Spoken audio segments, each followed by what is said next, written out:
Abba, papa, motema etondi sami naposa na yoe. Abba, papa, molimo nanga ezo ganga koluka yoe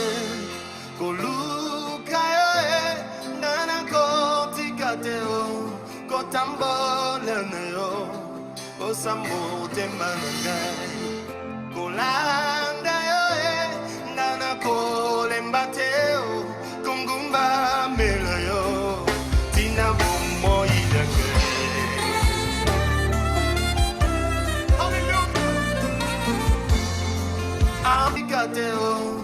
On se glorifie même quand nous traversons des tribulations. C'est ce que le livre de Romains nous enseigne. Nous nous glorifions même dans les tribulations, sachant que la tribulation produit en nous la persévérance. L'émission Parole de vie avec le pasteur Lévi Nikwe, chaque mardi à partir de 17h10 sur DRTV International. Bien-aimés, nous voulons encore une fois remercier le Seigneur par cette grâce qu'il nous a faite pour qu'ensemble nous puissions encore partager sa parole. Et nous savons que nous sommes dans cette émission Parole de vie, la vérité de l'Évangile, pour vous amener à comprendre quel est l'Évangile que le Seigneur Jésus a laissé à son Église. Parce qu'aujourd'hui, nous avons des fausses doctrines qui sont en train d'envahir les églises et d'amener les enfants de Dieu à l'égarement. Mais ici, nous voulons comprendre la pensée de Dieu. Tel que le Seigneur l'a dit, je le répète souvent, enseignez-leur à observer tout ce que je vous ai prescrit. Aucun pasteur n'a un message, qu'il soit apôtre, qu'il soit prophète, évangéliste, docteur, aucun d'eux n'a un message. Le message que nous devons prêcher aux nations, aux églises, c'est le message que Jésus-Christ a laissé pour le salut de l'humanité. Et dans cette émission, nous sommes en train de faire par la grâce du Seigneur, ramener les enfants de Dieu au vrai fondement de la parole que le Seigneur a laissée. Nous avons parlé de beaucoup de sujets. Nous avons parlé de la repentance, de l'amour. Nous avons parlé de l'obéissance. Mais aujourd'hui, nous allons parler d'un autre sujet qui est important et capital. Parfois, dans nos églises, nous ne faisons pas attention. Nous allons parler du cœur, le cœur de l'homme. Quelle est la vision, la conception que Dieu a pour le cœur de l'homme? Nous voulons que Dieu puisse faire beaucoup de choses dans notre vie. Nous voulons que le Seigneur puisse nous bénir. Nous voulons aussi que le Seigneur puisse nous donner tout ce que notre cœur désire. Mais la question que nous devons nous poser, quel est l'état de notre cœur? Est-ce que notre cœur est conforme à ce que le Seigneur dit dans sa parole? Le cœur vaut mieux que tout. C'est dans le cœur qu'on connaît l'homme. Parfois nous faisons des choix, nous pouvons nous réjouir, mais le temps finira par manifester ce qui est caché dans le cœur. Et c'est ça ce qui est souvent à l'origine de déception, bien-aimé. Tu peux faire confiance à un ami, pensant le connaître, mais pour le connaître, il faut connaître son cœur. Que dit la parole concernant le cœur, bien-aimé? Nous allons lire la parole de Dieu pour voir ce que le Seigneur lui-même dit du cœur de l'homme. Et c'est là où il faut travailler, c'est là où il faut soigner, c'est là où il faut réparer, parce que si l'état de notre cœur n'est pas conforme à la volonté de Dieu, bien-aimé, il nous est difficile de servir le Seigneur. Quand nous lisons le livre de Jérémie, chapitre 17, le verset 9 à 10, que dit la parole de Dieu concernant le cœur de l'homme? Quelle est la révélation que le Seigneur nous donne sur le cœur de l'homme? Parfois nous-mêmes, nous ignorons ce qu'est notre cœur, bien-aimé. Je ne parle pas du cœur étant qu'organe qui se bat.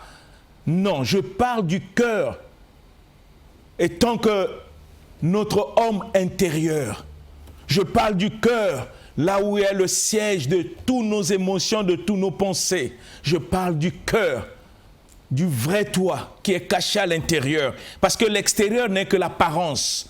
Mais Dieu qui nous a créés, qui maîtrise et qui connaît l'état des cœurs de chacun, il veut par cette émission nous parler du cœur pour que nous puissions prendre conscience de l'état de notre cœur.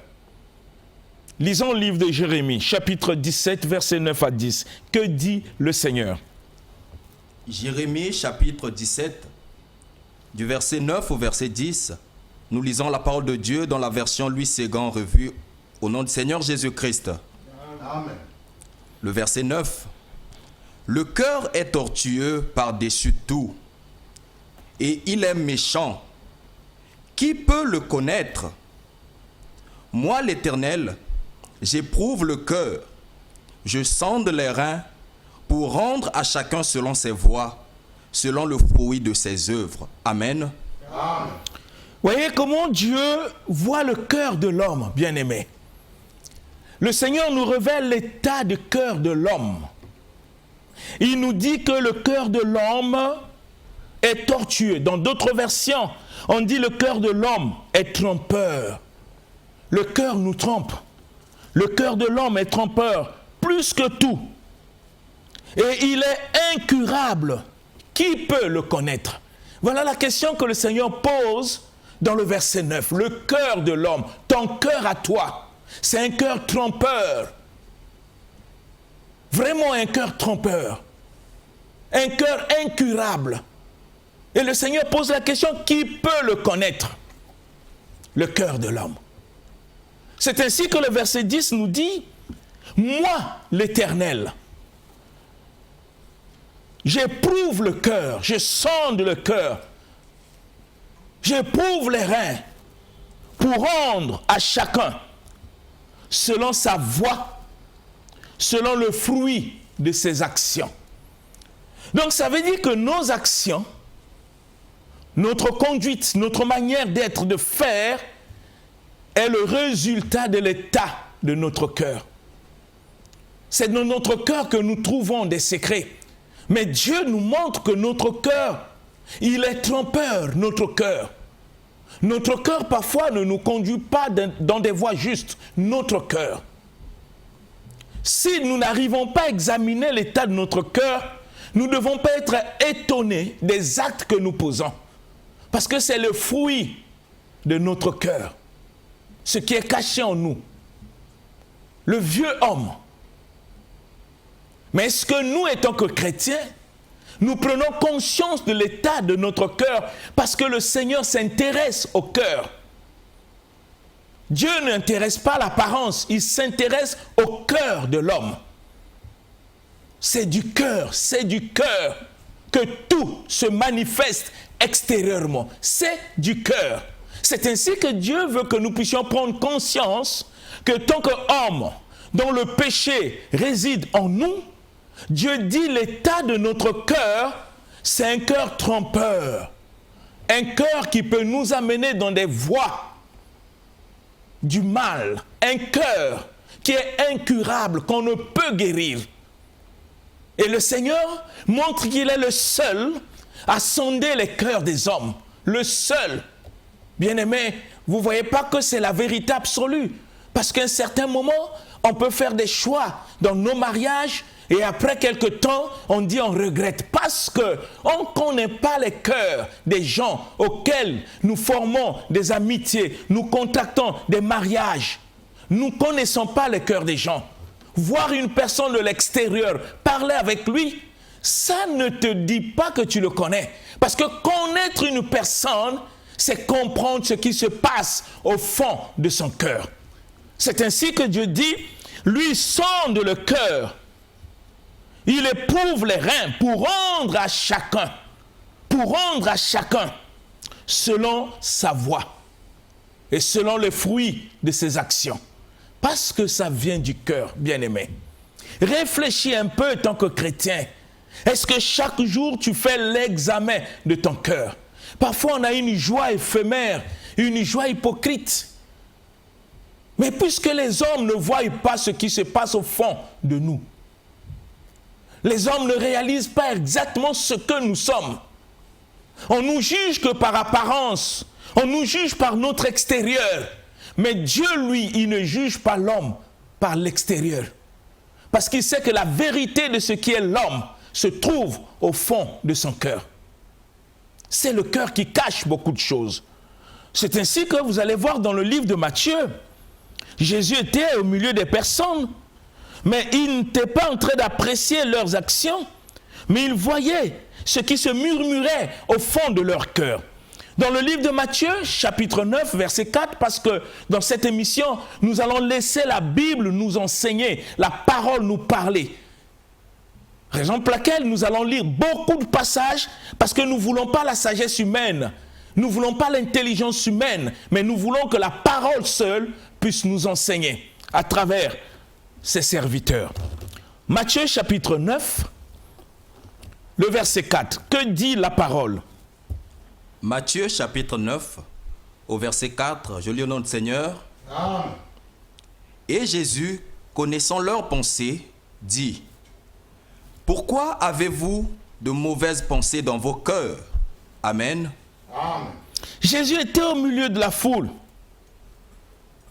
Il a guéri, il a pardonné le péché. Mais ceux qui l'entouraient, cette foule, Jésus ne regardait pas leur apparence, mais il regardait ce qui est au fond d'eux. Dieu regarde l'intérieur. Et Jésus leur dit, connaissant leurs pensées. Vous savez que la pensée est cachée. La pensée vient de notre cœur. Ce que je peux penser de toi, tu ne sais pas. Je peux rire avec toi, je peux manger avec toi, nous pouvons causer, tu as l'impression que tu es un ami. Mais ce qui est au fond de mon cœur, ce que je pense de toi, tu ne le sais pas. Jésus a guéri les mêmes personnes, la foule qui l'accompagnait, qui l'acclamait, qui chantait Hosanna. Mais ils avaient une autre pensée. Et comme le Seigneur lui sonde les cœurs bien-aimés, il a regardé, connaissant leurs pensées. Qu'est-ce que Jésus leur dit? Jésus dit, pourquoi avez-vous des mauvaises pensées dans vos cœurs? Pourquoi avez-vous des mauvaises pensées dans vos cœurs? Vous voyez, bien-aimés, même dans nos familles, on a comme l'impression qu'on est unis. On a comme l'impression que nous nous aimons. Mais au fond de cœur, nous ne savons pas ce qui se drame. Tu peux être au travail avec les amis, vous riez, vous blaguez ensemble, mais tu ne sais pas ce qui est au fond de leur cœur contre toi. Tu ne sais pas quelle image, quelle pensée. C'est ainsi que Dieu ne s'intéresse pas à l'apparence. C'est la même chose dans nos églises. Nous pouvons être 100, 200, 1000, mais ce n'est pas ça qui fait une fierté d'une église. Ce n'est pas le nombre de personnes qui constituent une église, mais c'est l'état des cœurs.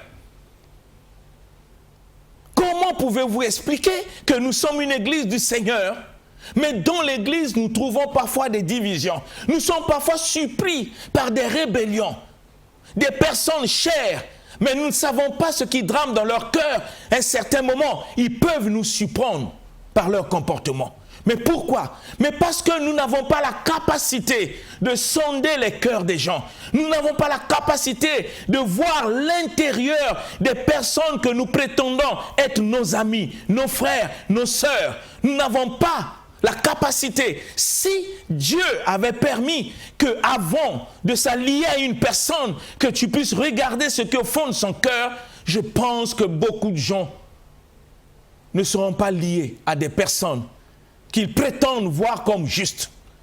Jésus était à côté de la foule. Si c'était toi et moi, on ne pouvait pas imaginer autre chose. Même ceux qui nous acclament, mais nous ne savons pas ce qu'ils pensent de nous. Dieu a discerné les pensées. Il a vu comment dans leur cœur se dramaient des mauvaises pensées contre lui. Lisez tout le contexte. À cause du bien qu'il a fait, à cause de la guérison et du pardon du péché. Mais la conception que les gens avaient dans le fond de leur cœur était contraire de ce que le Seigneur attendait d'eux. C'est ainsi que Dieu a dit, pourquoi avez-vous des mauvaises pensées dans vos cœurs? Donc vous voyez que le cœur préoccupe le cœur même de Dieu. Dieu ne traite pas les chrétiens en fonction de leur joie extérieure, mais Dieu traite les chrétiens en fonction de ce qui est au fond de leur cœur. Dans le livre de Zacharie, chapitre 7, bien-aimés, le verset 10, le Seigneur nous dit ceci. Lisons le livre de Zacharie. Zacharie chapitre 7, au verset 10, nous lisons notre Seigneur.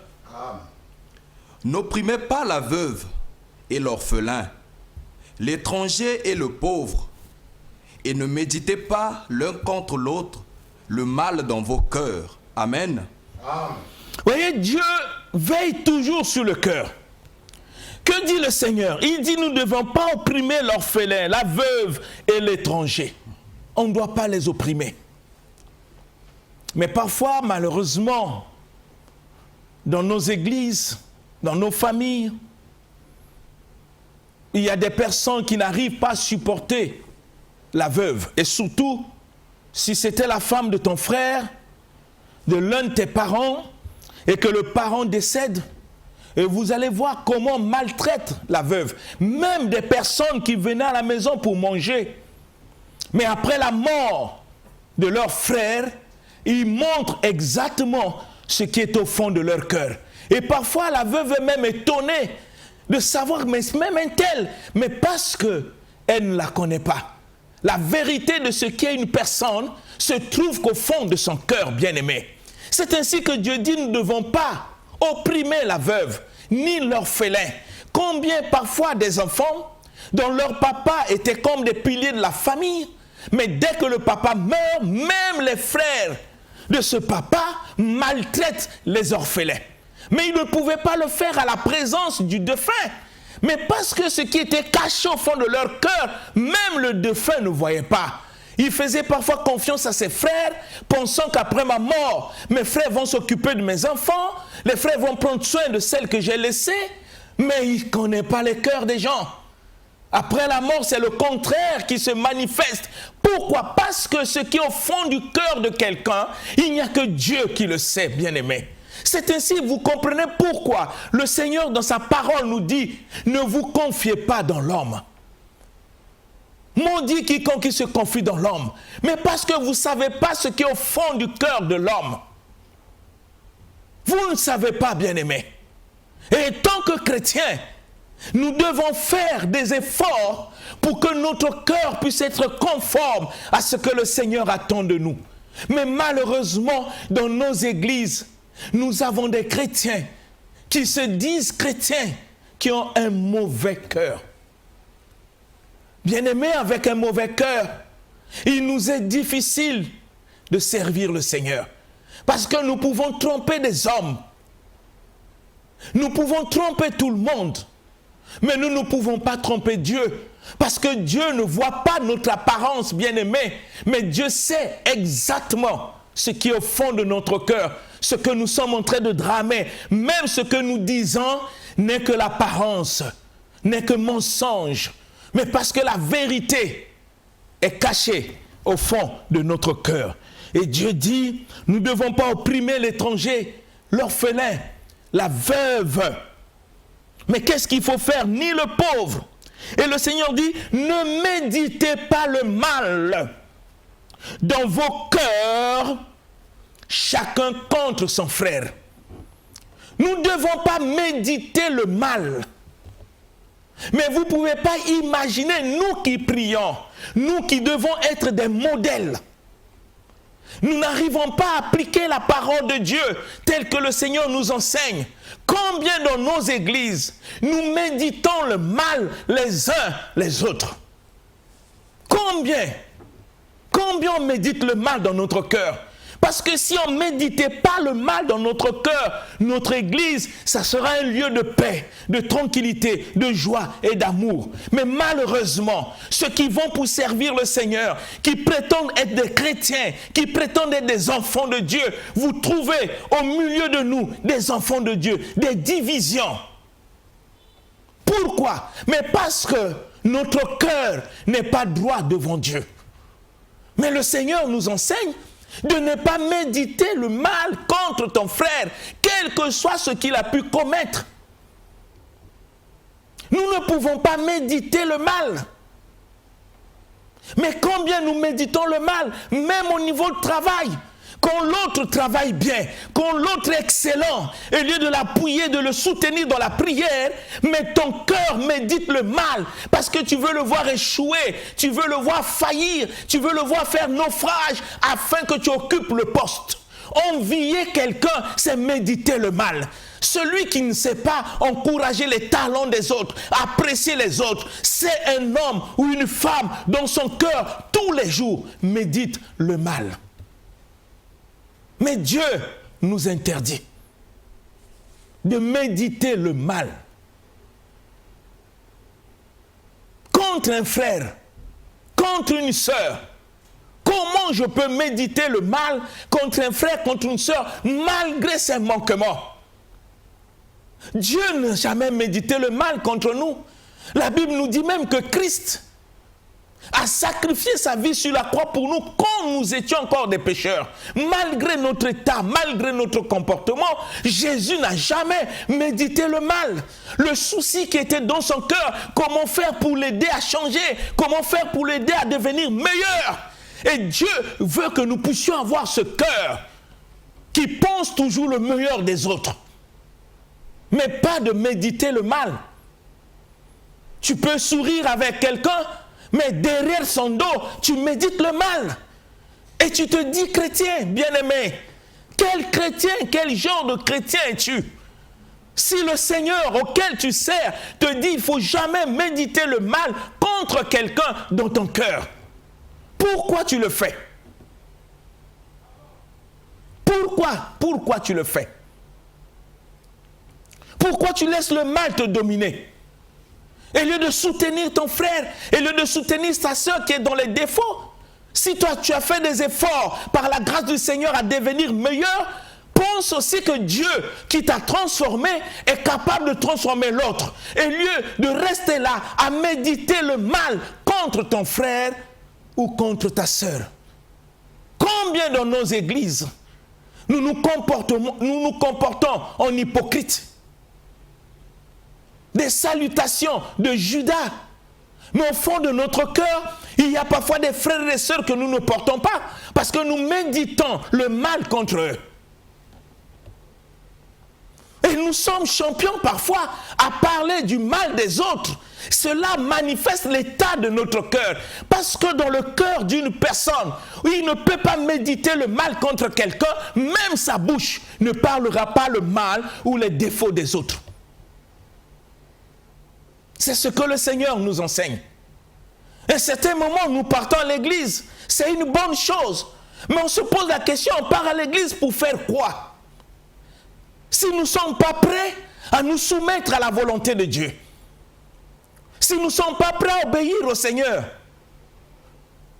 si nous ne sommes pas prêts à appliquer ce que Dieu nous dit dans sa parole, de ne jamais méditer le mal dans nos cœurs contre des frères. Ce n'est pas moi qui l'enseigne, c'est le Seigneur. Je ne peux pas être fier de dire aux gens que je suis chrétien si je sais qu'au fond de moi, même dans l'église, il y a des frères que je ne porte pas, il y a des sœurs que je ne porte pas, que je ne peux pas supporter pour voir leur présence. Je ne peux pas être fier de dire que je suis chrétien si au niveau du travail, il y a des collègues que je ne veux pas voir, que mon cœur n'arrive pas à supporter leur comportement et que j'ai toujours des pensées négatives, des pensées du mal contre eux. Comment je peux être fier de dire que je suis chrétien tandis que Dieu me demande de ne jamais méditer le mal contre quelqu'un dans mon cœur? Comment est l'état de ton cœur? Toi qui se dis chrétien, qu'est-ce qui se passe au fond de ton cœur? L'apparence que tu donnes n'est pas la vérité de ce que tu es au fond de ton cœur. Et Dieu ne veut pas que, tant que chrétiens, nous puissions avoir de telles pensées au fond de notre cœur, bien-aimés. Regardez le livre d'Hébreux, chapitre 3, verset 12. Que dit le Seigneur dans ce livre d'Hébreux? Hébreux chapitre 3, au verset 12, nous lisons au nom du Seigneur. Amen. Prenez donc garde, frères, que personne parmi vous n'ait un cœur méchant et incrédule, au point de se détourner du Dieu vivant. Amen. Amen. Vous voyez le livre d'Hébreux, bien-aimé. Dieu met toujours l'accent sur le cœur. Mais à certains moments, nous n'en parlons pas dans nos églises. Et pourtant, c'est écrit. Que dit le Seigneur dans le livre d'Hébreux? Il dit, prenez garde. Dieu attire notre attention, étant que chrétien. Il dit, prenez garde, frères, qu'il n'y ait parmi vous personne qui a des mauvaises pensées dans son cœur. Prenez garde. Dans ma version, il est dit, prenez garde, frères, qu'il n'y ait peut-être en quelqu'un de vous un mauvais cœur d'incrédulité qui s'éloigne du Dieu vivant. Le cœur peut nous éloigner de Dieu. Le cœur. Et Dieu dit, nous devons prendre garde. C'est un avertissement. Il attire notre attention que parmi nous, qu'il n'y ait pas de frères qui ont un mauvais cœur jusqu'à s'éloigner de ce Dieu vivant. Comment on peut s'éloigner du Dieu vivant? Mais c'est quand nous n'arrivons pas à vivre selon sa parole, quand nous sommes incapables de mettre en pratique ce qu'il nous demande. Mais puisque Dieu, lui, voit les cœurs, il sonde les cœurs et il attire notre attention pour qu'au milieu de nous, qu'il n'y ait pas de frères, des sœurs qui puissent avoir dans leur cœur des mauvaises pensées jusqu'à s'éloigner du Dieu vivant. Voyez comment Dieu s'intéresse au cœur, bien-aimé. Mais parfois, nous-mêmes, nous ne voyons pas. Nous confessons le nom de Dieu. Nous confessons aux gens que Jésus est notre Seigneur. Mais nous ne regardons pas notre cœur. Dieu lui-même, parfois, il dit, il faut t'examiner, il faut rentrer en toi-même pour voir si tu es dans la foi. Mais ce n'est pas ce que nous faisons. Ce que nous faisons tous les jours, c'est de chasser les démons. Ce que nous faisons tous les jours, c'est de chasser le diable.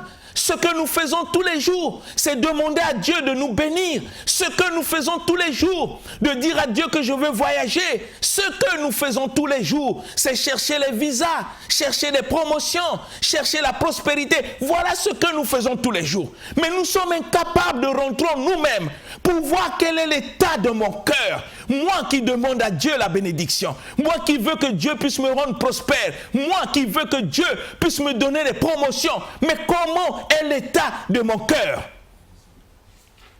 C'est ça ce qui compte. Comment est l'état de mon cœur? C'est ce que Dieu veut savoir. Parce qu'il attire notre attention. Prenez garde que parmi vous, qu'il n'y ait personne qui puisse avoir un cœur mauvais. Dans le livre d'Hébreux, mauvais, nous devons veiller les uns les autres pour que parmi nous, au sein de l'Église, qu'il n'y ait personne qui puisse avoir un cœur mauvais. Parce que celui qui a un cœur mauvais devient comme un poison. Et Dieu ne le veut pas. Dieu n'a pas besoin des chrétiens qui ont un cœur mauvais. Mais parfois, nous n'examinons pas l'état de notre cœur, frères et sœurs. Mais nous voulons simplement examiner les besoins matériels qui nous manquent. Mais nous ne laissons pas Dieu construire notre vie selon sa parole, en ôtant, nous, les mauvaises pensées qui défilent jour et nuit, seconde par seconde dans notre cœur, contre des personnes qui nous entourent, contre nos frères, contre nos collègues, contre même les membres de nos familles. Et je peux aller plus loin, contre les sorciers de la famille. Celui que nous prétendons dire qu'il est sorcier, quelle est la pensée de notre cœur vis-à-vis de lui? Je vous ai enseigné ici dans cette émission que le Seigneur veut que nous puissions même aimer nos ennemis pour que notre cœur ne puisse pas avoir des mauvaises pensées. Mais malheureusement, combien de nous, les chrétiens, nous avons un cœur mauvais? Même dans nos maisons, dans nos familles, par la manifestation de l'état de notre cœur, même nos familles doutent que nous sommes des chrétiens. Parce qu'il s'étonne la manière dont nous nous comportons. Nos actions sont le fruit de notre cœur. Mais le Seigneur veut que nous puissions veiller pour qu'au milieu de l'Église, qu'il n'y ait pas des gens qui puissent avoir un mauvais cœur. Mauvais cœur. Et nous avons oublié tout ça pour embrasser notre évangile. L'évangile de facilité. Nous fouillons que Dieu puisse transformer notre vie, mais nous cherchons ce qui est facile pour plaire aux hommes, au lieu de faire des choses pour plaire à Dieu. Regardez le livre de Proverbes chapitre 4. Nous allons lire le verset 23. Vous allez voir comment Dieu nous enseigne sur le cœur, parce que ça occupe une place importante dans notre vie. Proverbes chapitre 4, verset 23. Proverbes chapitre 4, au verset 23, nous lisons notre Seigneur. Amen. Garde ton cœur plus que toute autre chose, car de lui viennent les sources de la vie. Amen. Amen. Quand nous lisons le livre de Proverbes chapitre 4, verset 23, qu'est-ce que Dieu nous enseigne? Vous voyez comment Dieu nous enseigne dans ce livre de Proverbes? Dieu nous dit une chose, il dit, garde ton cœur. Garde ton cœur plus que toute autre chose, car de lui viennent les sources de vie. Garde ton cœur plus que toute autre chose, car de lui viennent les sources de la vie. Pourquoi Dieu nous parle dans ce livre de Proverbes à garder notre cœur? C'est pour ne pas laisser notre cœur avoir des mauvaises pensées. Et si cela était important, si cela n'avait pas de la valeur devant Dieu, Dieu ne devait pas nous enseigner cela.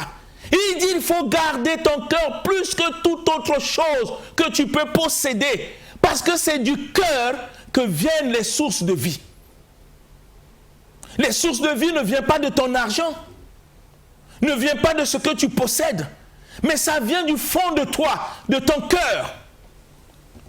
Et le Seigneur dit, donc tout ce que tu possèdes, la chose que tu dois garder plus que tout, c'est ton cœur. Parce que si tu ne gardes pas ton cœur, ça va t'amener dans des mauvaises actions. Et parfois tu paieras les conséquences.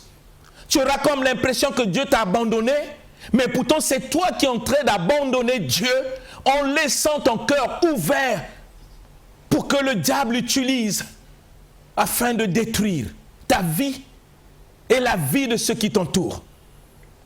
C'est ainsi que Dieu nous demande de garder notre cœur plus que toute autre chose, mon frère, ma soeur.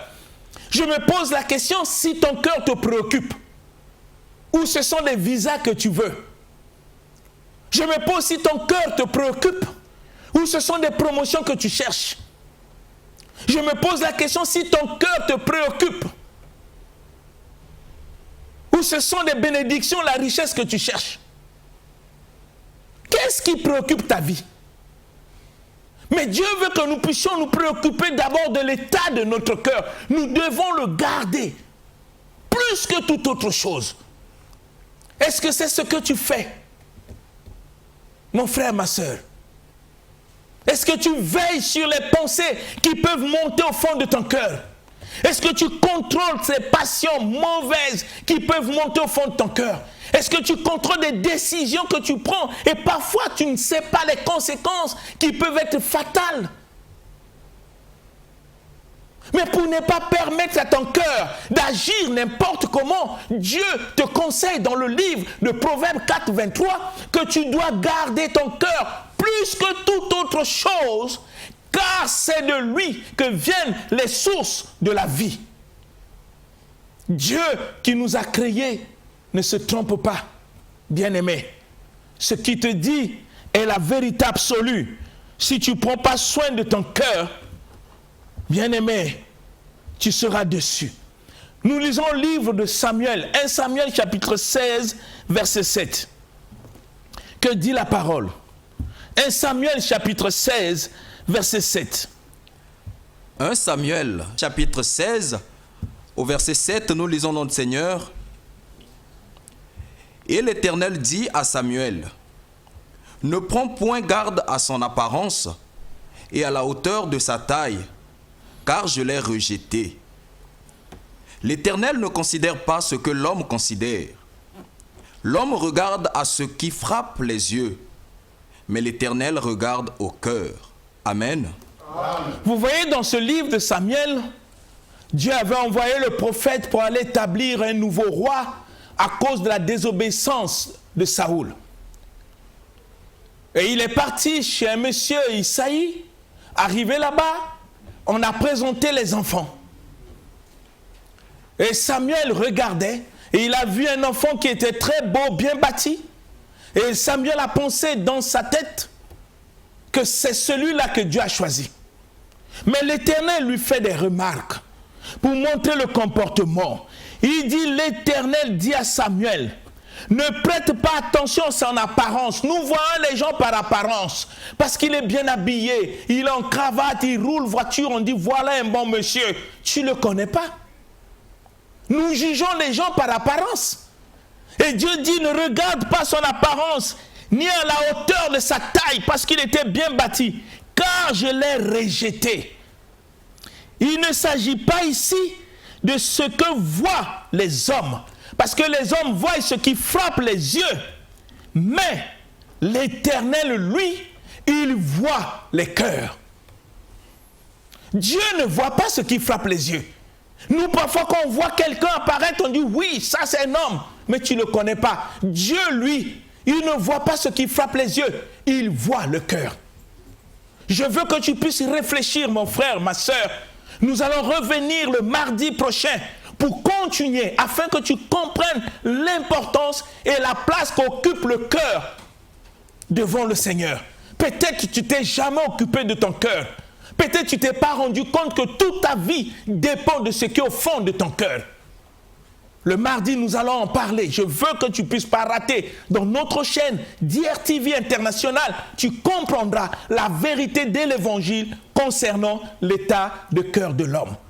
Que le Seigneur te bénisse, qu'il te garde, que le peu que tu as reçu puisse produire des fruits dans ta vie pour la seule gloire de notre Seigneur Jésus-Christ. Amen. Amen. L'émission Parole de vie avec le pasteur Lévi Nikwe, chaque mardi à partir de 17h10 sur DRTV International. Abba, papa, motema etondi sami naposa na yoe. Abba, papa, molimo nanga